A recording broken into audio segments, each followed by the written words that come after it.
Hi, I'm Asatsu5, here showing you a couple of homemade knives that I've made in the past.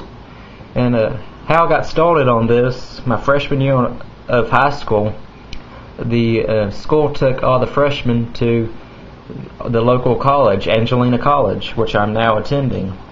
And you could sign up for introductory classes. You know, they didn't count anything for credit or anything. You just took these classes to see if you liked them or not. And I signed up for Police Academy, Fire Academy, welding, and environmental. And a couple of funny things about that is I wanted the Police Academy, Fire Academy one, and the other two, they just made me pick two extra ones, so I chose those. I chose the environmental one because I thought, well, it's going to have to do with out in the woods and stuff, and the outdoors, and I thought that might be fun, which it wasn't. It was about the work environment in the industries. So we studied hearing protection that day. And then the second class I got was welding.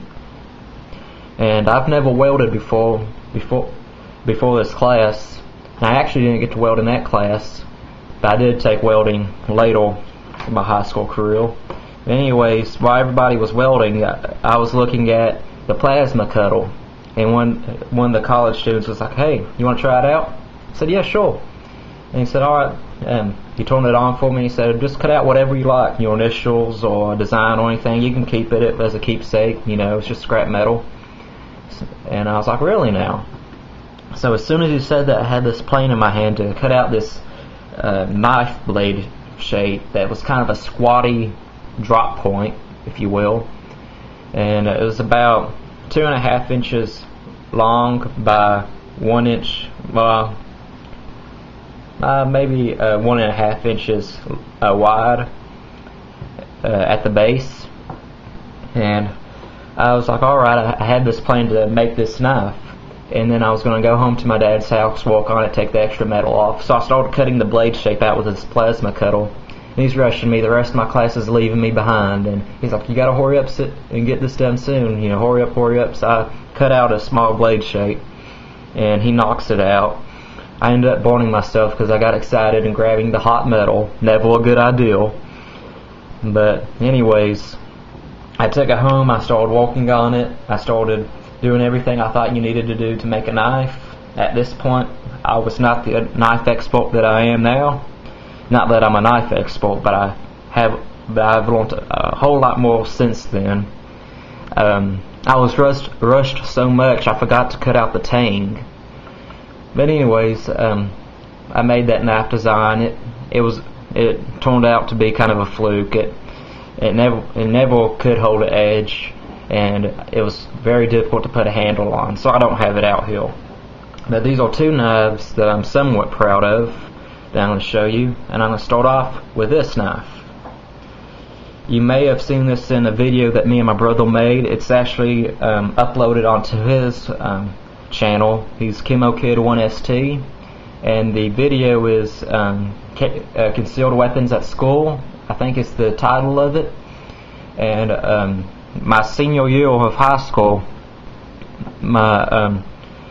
there was this like new rule that we had to tuck in our shorts, wear a belt, and I wasn't that happy with it. Not because I usually tucked in my short on a day-to-day basis, but these teachers, you know, if you have like an ag class, or if you have some kind of class where you're moving around a lot and you start bending around and your short comes untucked, the teachers just start yelling at you.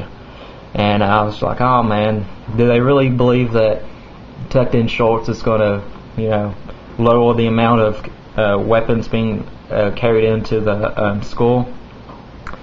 So, and we didn't have a big weapon problem. We really didn't. This was just because of that one YouTube video where the guy pulled out the Uzi and the shotgun and all the handguns and knives and stuff out of his baggy clothes. And since the school saw that video, they made that rule. It was kind of they were just scared into making that rule. So I decided to make a counter video to that other video.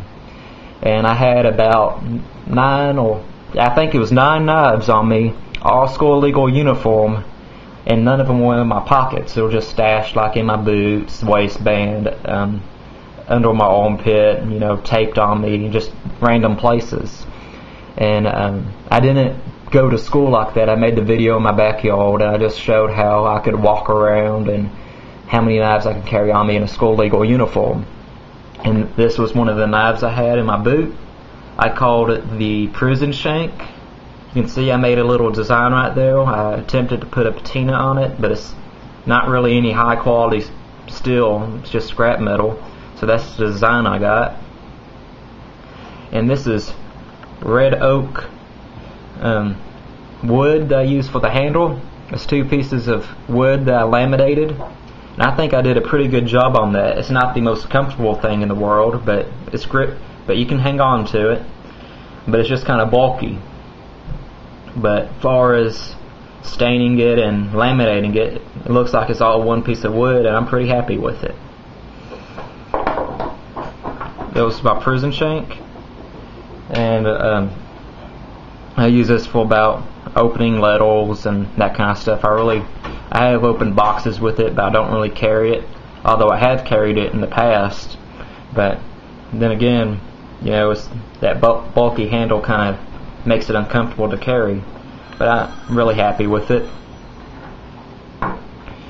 This was probably my first real knife that I made.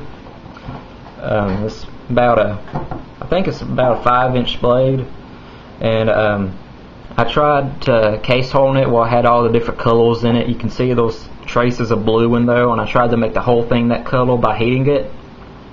Holds a decent edge, but by no means sharp to my standards of sharp. I like to keep my knives extremely razor sharp, or beyond the point of razor sharp. This is probably, if you walk up to any random guy carrying a knife, this is probably how sharp his knife is. Not razor sharp, but sharp enough to, you know, rip open boxes. But I'm still working on it, and I'm gonna try sharpening it up a little bit more. This handle right here is actually moose antler, and my math teacher from high school supplied me with the moose handle. Well, the moose antler. I was telling him about my project. He loves knives, and we were kind of friends. We hung out like some of the other kids would hang out with other students, but I hung out with him, and we'd just talk about knives and guns and that stuff. And he said, well, really? He said, bring the blade to me, I want to look at it. So I brought it to him and stuff. He said, I had something that would be perfect to make a handle out of.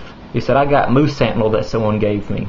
I'll cut you out a piece. So he cut me out a piece, and I attempted at first to rivet it together. There was one rivet, and I glued it, and there was my handle. But as you can see, there's nothing on the sides to, you know, it's kind of ugly looking right here. All you see is glue and moose antler.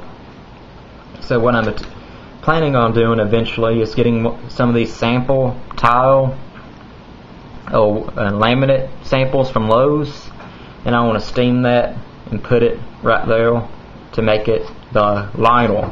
And I thought that might look good. But anyways, this is probably my better homemade knife that I've made. Has a pretty good pointy tip.